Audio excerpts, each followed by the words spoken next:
रश्मि और अमर लॉकडाउन के चलते डेटिंग ऐप पर मिलते हैं। उसी बीच उनकी बॉन्डिंग बहुत अच्छी बन जाती है और दोनों एक दूसरे से प्यार करने लगते हैं। बस लॉकडाउन खत्म होते ही चट मंगनी पट शादी।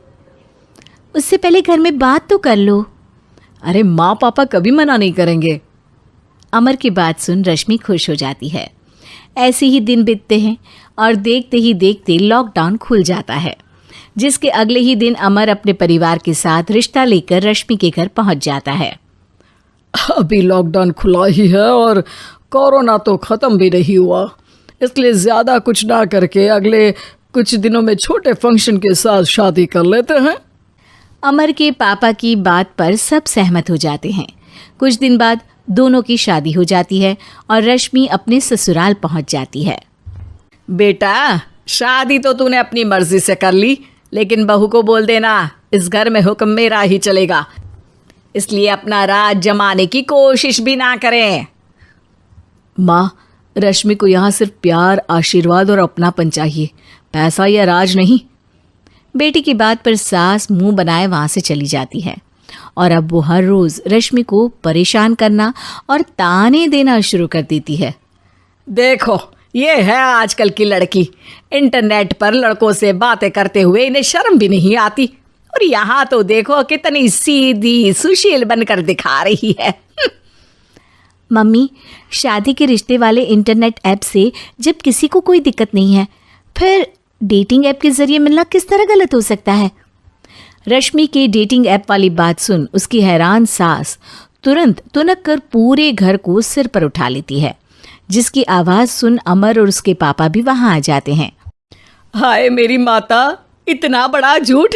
डेटिंग ऐप को इंटरनेट के जरिए मिली है बोलकर इस कलमुही को मेरे सर ला बिठा दिया। अरे नास पिटी, तुझे जरा भी शर्म नहीं आई? वहाँ न जाने कितने लड़कों से गुलू गुलू करके तुझे मेरा ही लड़का मिला था फंसाने के लिए। माँ, मुझे तो समझ नहीं आ रहा क्या बोले जा रही हो। डेटिंग ऐप इस्तेमाल करना कोई अपराध नहीं है, और तुम रश्मि को ऐसा कैसे बोल सकती हो? मैं भी तो था उस ऐप पर। पहले उसके लिए माँ से झूठ बोला और अब लड़ाई कर रहा है। सास और अमर की बात सुनकर रश्मि हैरान खड़ी रहती है। अमर, तुमने घर में झूठ क्यों बोला? ये सब देख रही हो ना, इसी की वजह से झूठ बोलना पड़ा।